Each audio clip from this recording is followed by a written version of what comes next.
Greetings YouTube and welcome to the Blue Corner and to a Cardfight Vanguard video and another look at the Japanese meta where I just take a look over some Japanese deck lists that popped up in tournament play. Unfortunately there was only one tournament since last time I did one of these videos.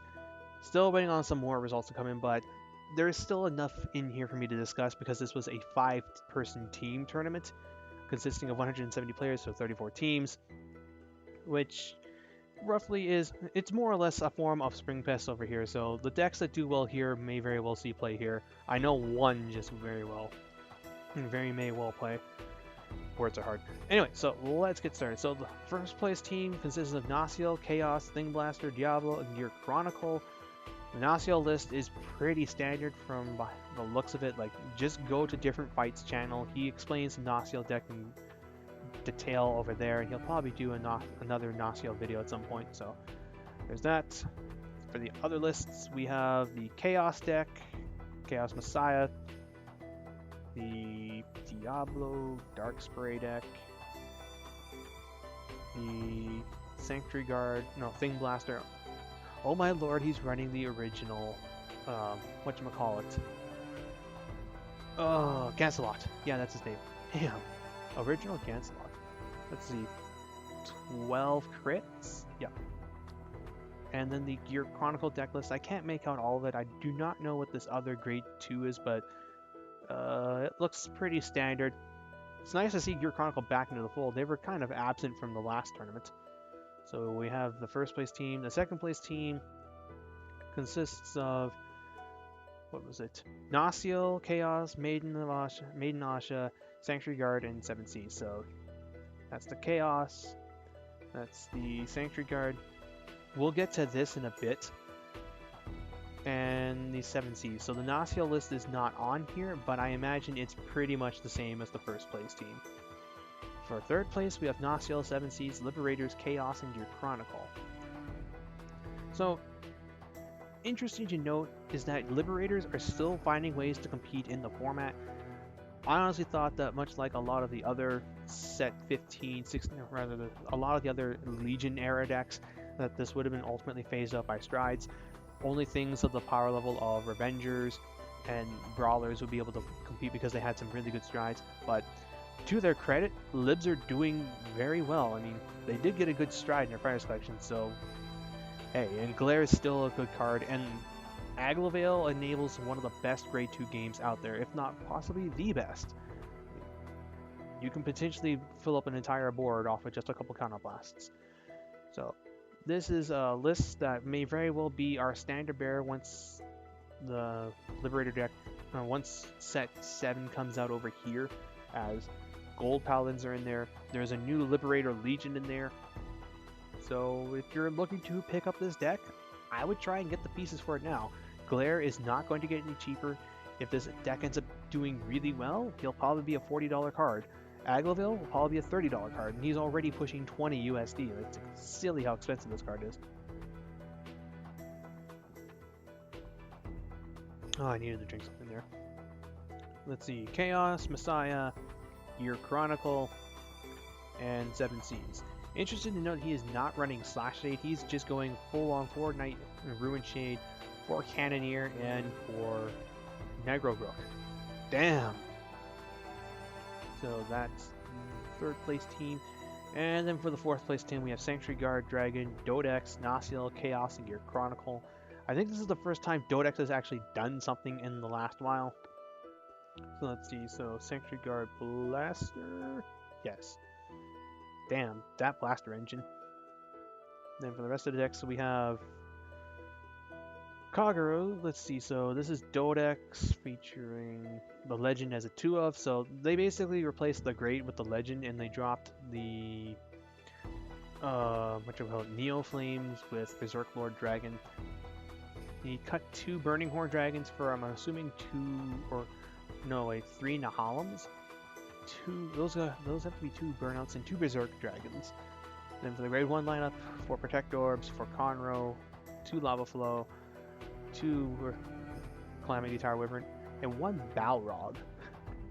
So this is the card that I always jokingly suggest to one of my friends he should run in his Kagero deck because it stops things. but like it's not that great. But now that I think about it, this guy's actually a pretty good tech against Sting Blast because you can guard with it. You could possibly actually this is very relevant once G Guardians become a thing, but you can their opponent swings with their Blaster Blade, you guard with this thing, you kill the flow goal, and now the Blaster Blade can't stand back up. That's actually pretty cool. And when G Guardian becomes a thing, your opponent attacks with side first or something, you can guard with your G Guardian, call this guy down, kill something, and now you get the 5,000 buff, I think.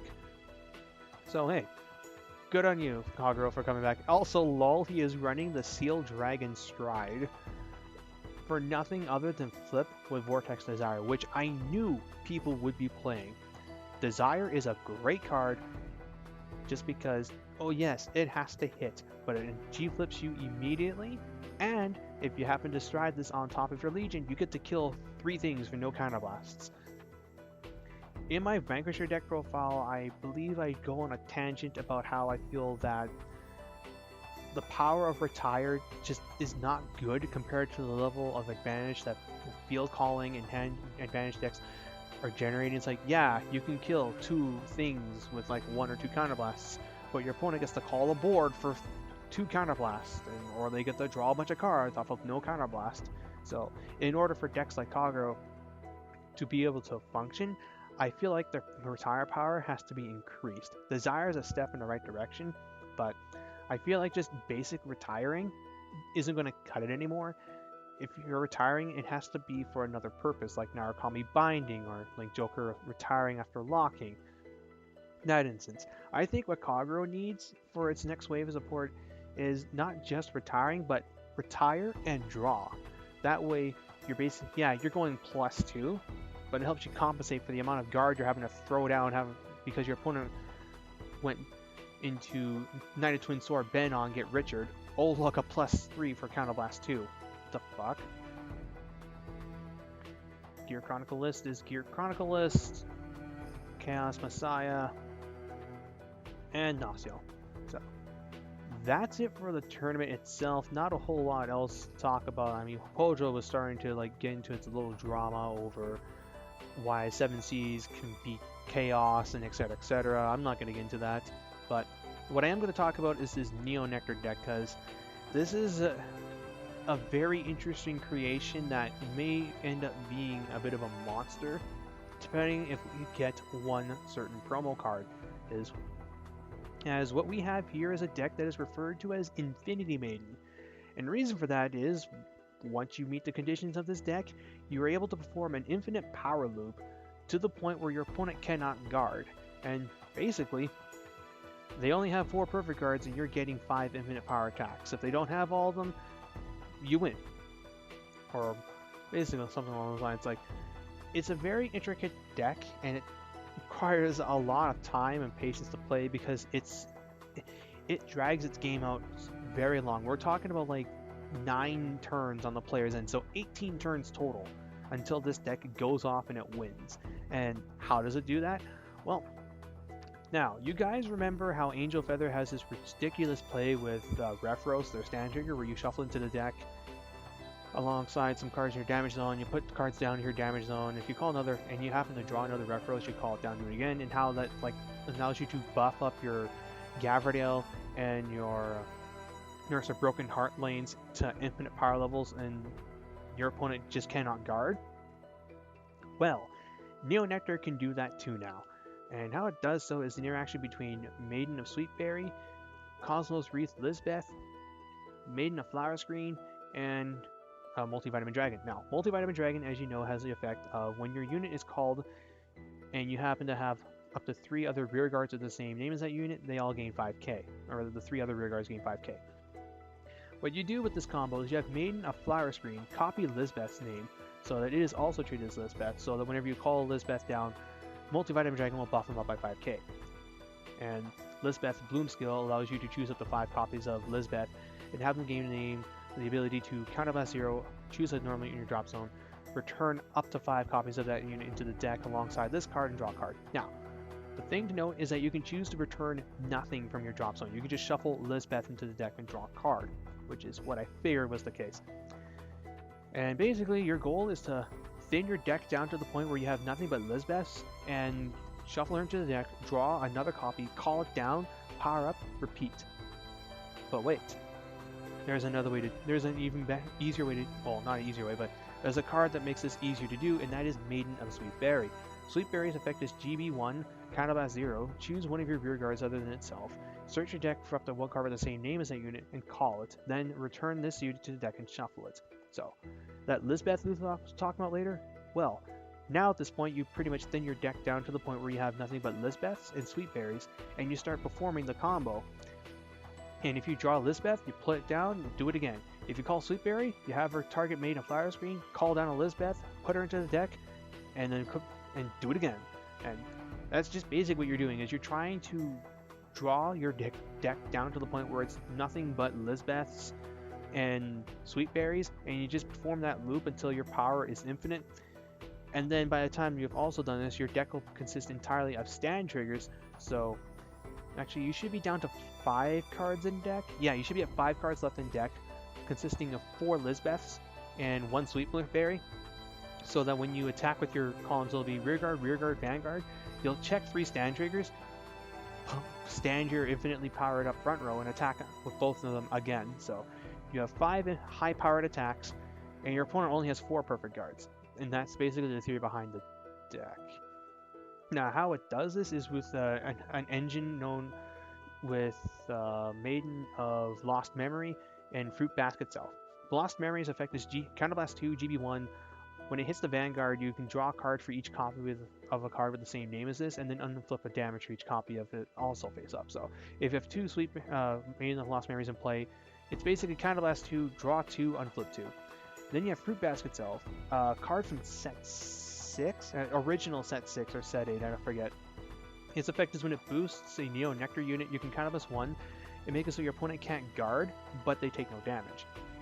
This will ensure that your Lost Memory hits, allowing you to get that draw 2 or draw 3 and get those unflips, and thus you're basically going through your deck by 6 to 7 cards, factoring in your stride checks, so that again, once you get to turn 7, 8, or 9, which is where this deck wants to function, you have just enough cards left in deck to start doing your combo. Yeah, I think that's everything I need to explain. Like, there's more of a breakdown in the Neo Nectar thread. Let's see, dig your deck with Fruit Basket itself and Maiden Lost Memory. Deny your opponent by doing anything by not giving them damage at all. The article on this deck states several times not to give your opponent give any damage, as this shuts down Nasiel, Revenger, and pretty much everyone else in the meta at all. If you have to attack with your Vanguard, attack their rear guard. Otherwise, you utilize your Fruit Basket itself to ensure your opponent takes no damage. This is a very interesting counter strategy, as damage control is something that not a lot of people tend to do. At least not like people who've only been playing Vanguard for like a year or so.